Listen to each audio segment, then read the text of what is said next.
Oh, yeah. It sounds like we are ready for a show. What do you think about that? I think it's about time. Yeah, I mean, we're a day late. At $1 short. I mean, we're not exactly tall anyway, so... Yeah. I'd rather be a little taller and have one less dollar. I wish I was a baller. To make your mother holler. Let's start the show!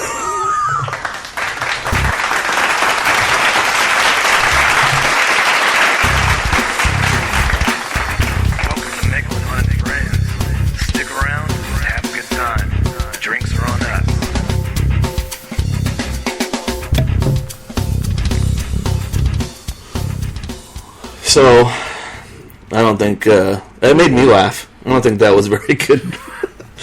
Yeah. Yeah, what are you going to do? Yeah, you win some, you lose some. They can't all be winners. They can't all be zingers. I don't know what to tell you. Yeah, I mean, just like our shows, they're not always...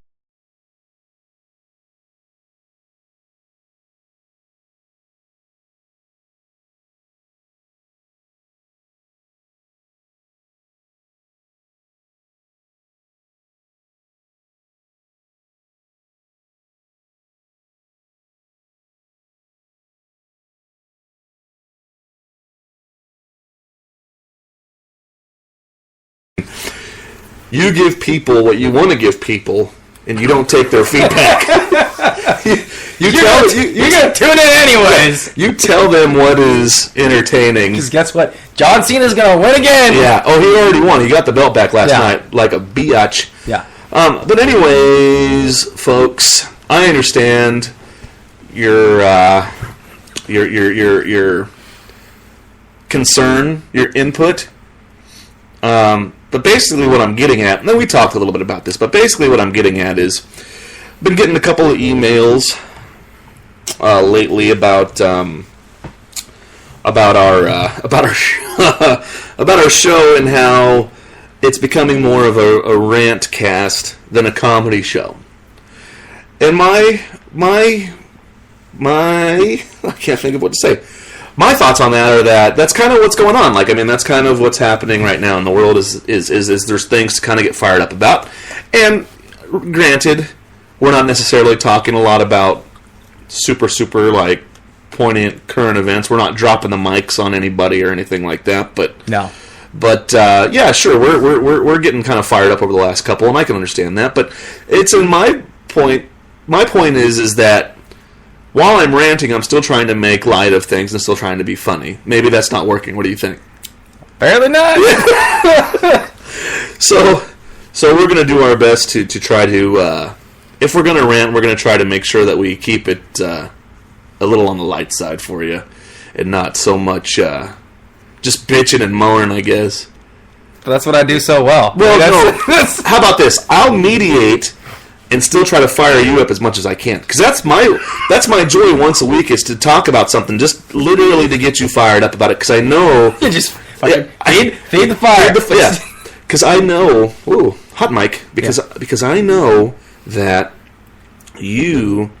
I know that I can get you boiling, and it's, for me... I don't know, for the listeners at home, I don't know. But for me, it's funny. Yeah. And so, I think that's a good dynamic. Hot mic. Whoa. Can you hear that? Yeah. Maybe it's something to do with the connection. How about now? Yeah, sure.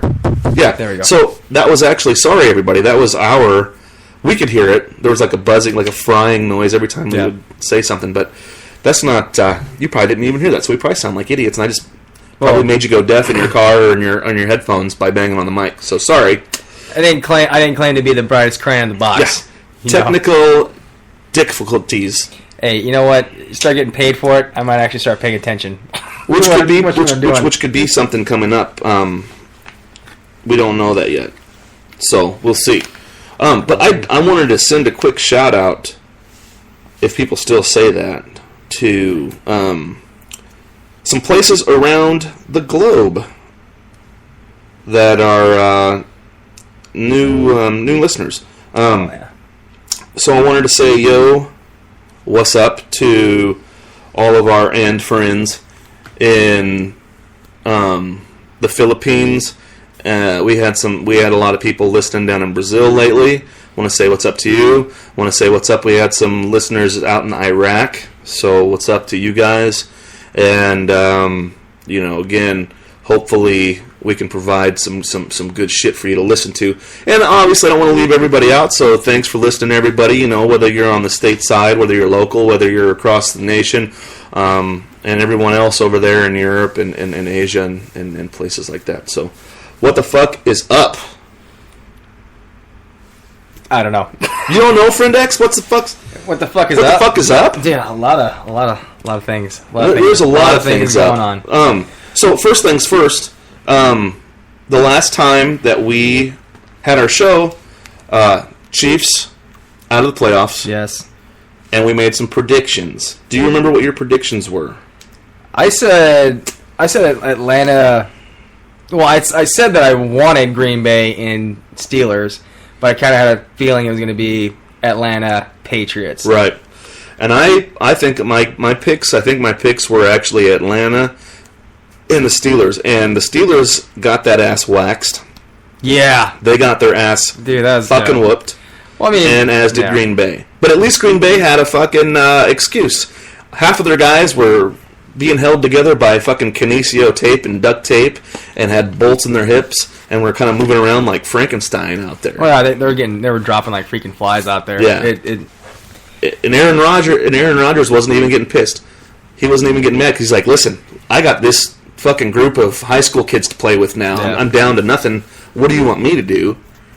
And Atlanta was like, you don't have to do anything. We're gonna. We're just gonna take it. You know what it was like, and I hate to bring this up. It might be a sensitive subject, but do you remember Saving Private Ryan?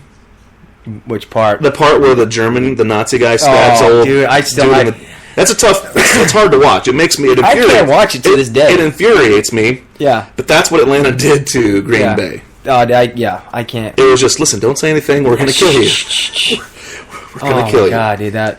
How hardcore, like, how fucking psycho, even in a time of war, how psycho do you have to be that guy? Dude, I'm more...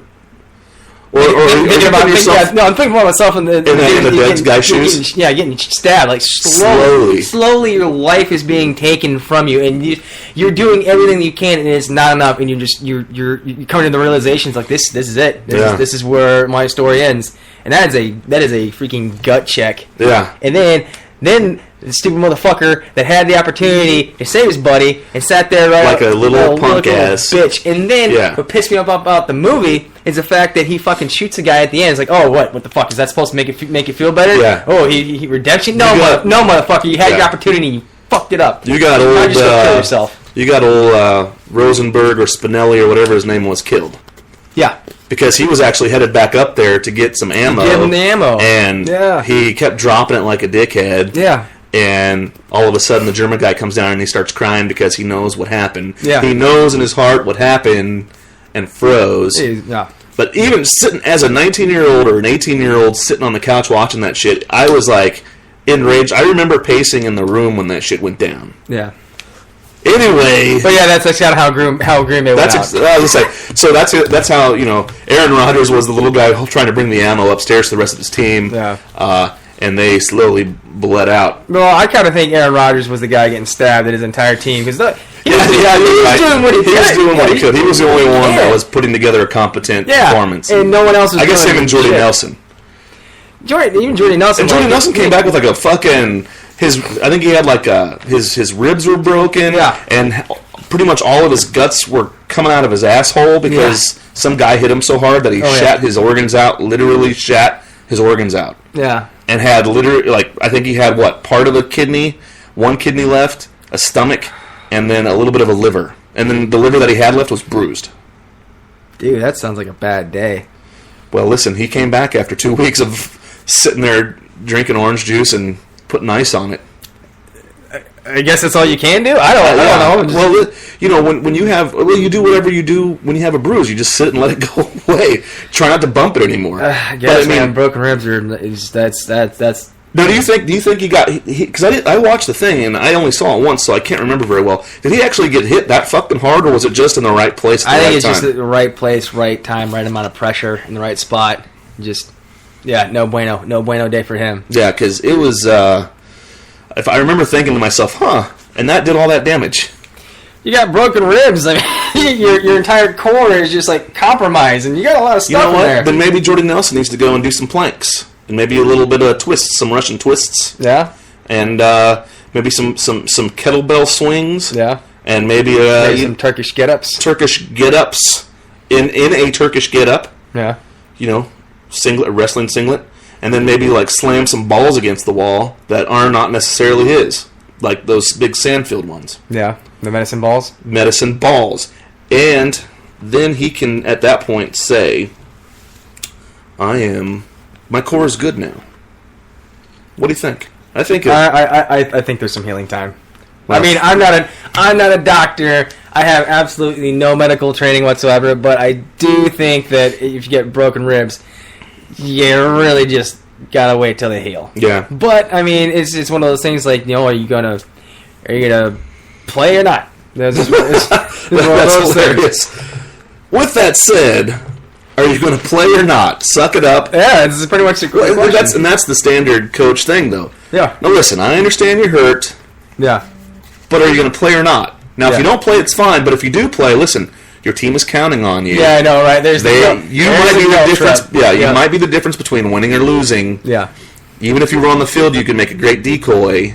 Yeah. And then he plays. Yeah. He had a good game, though. Yeah, we'll see what the offseason holds for him. It'll hold for him, hopefully coming to the Chiefy Pies. Is he a free agent? Isn't he a free agent?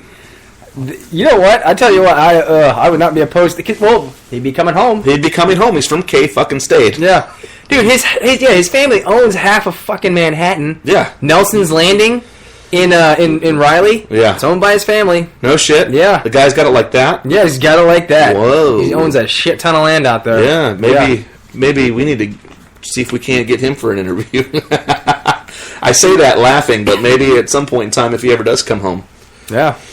By the way, we are live, therefore you may, and we're giving you permission right here, right now, if you're listening on your Spreaker app or through the Spreaker website, you may talk with us live.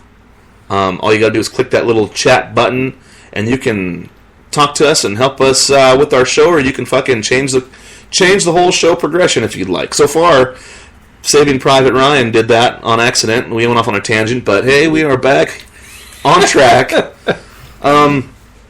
But it's pretty much how the dynamic of the show goes. Yeah. We have a topic, we go off on a tangent for like 5 minutes, and then we're back on it. And that's how we do it, because that's how we fucking roll. Because once again, we are Vince McMahon, and we don't care what you think. Yeah, listen, if you get on and chat with us live, we will know what you think, and we will care at that point. But after the fact, we really can't do anything about it, can we? No, not really. So, you're fired. That's my Vince McMahon impression.